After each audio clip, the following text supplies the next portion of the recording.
আসসালামু আলাইকুম। সম্মানিত মাছ চাষী ভাই বন্ধুগণ, সবাইকে জানাই আমাদের মাছের খামারের পক্ষ থেকে আন্তরিক শুভেচ্ছা। মাছ চাষী ভাইয়েরা, আজকে আপনারা আমাদের ভিডিওতে যে মাছগুলো দেখছেন, এই মাছগুলো হচ্ছে অরিজিনাল দেশি গুলশা মাছের পোনা। আজকে আমি আপনাদের মাঝে এই গুলশা মাছ সম্পর্কে কয়েকটি গুরুত্বপূর্ণ কথা বলবো।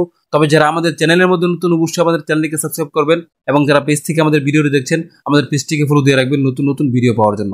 মাছ চাষী ভাইয়েরা, প্রথমে আমাদেরকে জানতে হবে যে এই মাছগুলো কি আমাদের রাষ্ট্রীয় কোনো মাছ মাছ না এগুলো বাইরের আর কোনো রাষ্ট্রের মাছ। তো সেক্ষেত্রে আমি আপনাদেরকে বলবো যে অবশ্যই আমাদের এই মাছগুলো আমাদের বাংলাদেশের মাছ, দেশীয় মাছ। এই মাছগুলো আমাদের বাংলাদেশের একটা সময় খালে বিলে জিলে অনেক পরিমাণে পাওয়া যেত, কিন্তু এখন এই মাছগুলো পাওয়া যাচ্ছে না। তো এই বিষয়টির প্রতি লক্ষ্য রেখে আমাদের বাংলাদেশের মৎস্য অধিদপ্তর যে কাজটি করেছে, তারা গবেষণা করে এই মাছগুলো কিভাবে চাষ করতে হবে সেই বিষয়টি তারা আমাদেরকে জানিয়ে দিয়েছে। আমি আজকে আপনাদেরকে সেই বিষয়গুলো বলবো।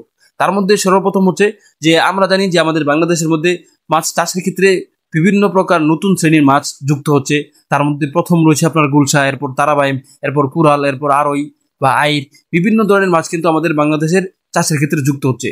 তো সেইগুলো মাছের মধ্যে সব থেকে সহজ পদ্ধতিতে যে মাছগুলো চাষ করা যায় সেটাই হচ্ছে আপনার গুলশা মাছ। এই মাছগুলো আপনার বাংলা যত মাছ রয়েছে, আপনার রুই, কাতল, মৃগেল, এই মাছগুলোর মতোই কিন্তু আপনি এই মাছগুলো চাষ করতে পারবেন। তবে এই মাছের চাষ করা একটি সময় তারা নির্ধারণ করে দিয়েছে, সেটা হচ্ছে যে ফেব্রুয়ারি মাস থেকে আগস্ট মাস পর্যন্ত কিন্তু আপনি এই মাছগুলো চাষ করতে পারবেন। এর পরবর্তীতে চাষ করতে পারবেন, কিন্তু আপনার এর পরবর্তীতে চাষ করলে এর উৎপাদনটা কম হবে।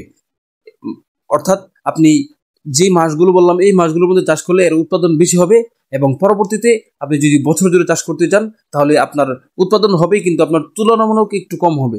তবে আপনার লস হওয়ার কোনো সম্ভাবনা নেই। মাছ চাষি ভাইরা, এবার হচ্ছে যে আমরা এই মাছগুলো কিভাবে চাষ করব। তো সেই ক্ষেত্রে আমি আপনাদেরকে বলবো যে আপনারা এই মাছগুলো যে পুকুরের মধ্যে দিবেন সেই পুকুরটা যেন মাঝারি আকারের হয়। বড় হলে কোনো সমস্যা নেই, তবে সব থেকে বেশি ভালো হবে মাঝারি আকার। এবং আপনি যদি আপনার সিজন ছাড়া মাছগুলো চাষ করতে চান সেক্ষেত্রে আপনাকে অবশ্যই বড় পুকুর নির্বাচন করতে হবে। এবং পুকুর নির্বাচন করার পর আপনি পুকুরটাকে মেরামত করবেন। পুকুর পুরনো হলে আপনি পুকুরের পানি শুকিয়ে পুকুরের মধ্যে চুনা এবং সার ছিটিয়ে নতুন পানি প্রবেশ করে এরপর আপনি এই মাছগুলো পুকুরের মধ্যে কানেক্ট করবেন। আর যদি পুকুর আপনার নতুন হয় তো সেক্ষেত্রে আপনি পুকুরের মধ্যে পানি প্রবেশ করিয়ে আপনার পুকুরের পাড়গুলো শক্তভাবে বেঁধে নিতে হবে, এবং পুকুরের মধ্যে এমন ব্যবস্থাপনা রাখতে হবে যেন পুকুরের মধ্যে আপনার রোদ প্রবেশ করতে পারে। এমন ব্যবস্থাপনা করে এরপর আপনি আপনার পুকুরের মধ্যে অরিজিনাল দেশি গুলশা মাছ যেটা, সেটা আপনি আপনার পুকুরের মধ্যে ছাড়েন। যদি ছাড়েন তাহলে আপনার শরীর নিয়মে খাবার দিলে মাছগুলো কিন্তু আপনার 3 থেকে 3.5 মাস বা 4 মাসের মধ্যে কিন্তু আপনি এই মাছগুলো বাজারে তুলতে পারবেন। এবং বাজারে তুললে কিন্তু আপনার এই মাছটা বেশি টানবে, কারণ আপনার এই মাছগুলো কিন্তু খেতে খুব সুস্বাদু এবং এই মাছের বাজার চাহিদাও বেশি। এখন হচ্ছে আপনি এই মাছগুলো খাবার দিবেন কিভাবে এবং প্রতি শতাংশে আপনি কত পিস চাষ করতে পারেন। তো সেই ক্ষেত্রে আপনাদেরকে বলবো, এই মাছগুলো যেহেতু ছোট জাতীয় মাছ, এই মাছগুলো কিন্তু আপনি প্রতি শতাংশে 200 পিস বা প্রতি শতাংশে 150 পিস একসাথে চাষ করতে পারবেন। এবং আপনি এই মাছগুলোকে খাবার দেওয়ার ক্ষেত্রে যেভাবে খাবারটা দিতে হবে সেটা হচ্ছে যে মাছগুলো কিন্তু যে কোনো জিনিস খাবার হিসেবে গ্রহণ করে, যেমন আপনার কচুরিপানার ডিম এবং পুকুরের মধ্যে বিভিন্ন ধরনের কীটপতঙ্গ থেকে সেই সমস্ত কীটপতঙ্গ এবং শ্যাওলাও কিন্তু এই মাছগুলো খাবার হিসেবে গ্রহণ করে। তাছাড়াও যদি আপনি অন্য কোনো কিছু খাবার দিতে চান তো সেই ক্ষেত্রে আমি আপনাদেরকে বলবো যে আপনার সরিষার যে খৈল রয়েছে সেই সরিষার খৈলের গুঁড়া এবং চালের গুঁড়া মিশ্রিত করে একসাথে খাবার আপনি এই মাছগুলোকে দিতে পারেন। এবং তাছাড়া আপনার বিভিন্ন আপনার ফিড নার্সারির মধ্যে যে সমস্ত খাবার রয়েছে, যেমন বাসমান ফিড, এই জাতীয় জিনিসও কিন্তু এই মাছগুলো খাবার হিসেবে গ্রহণ করে।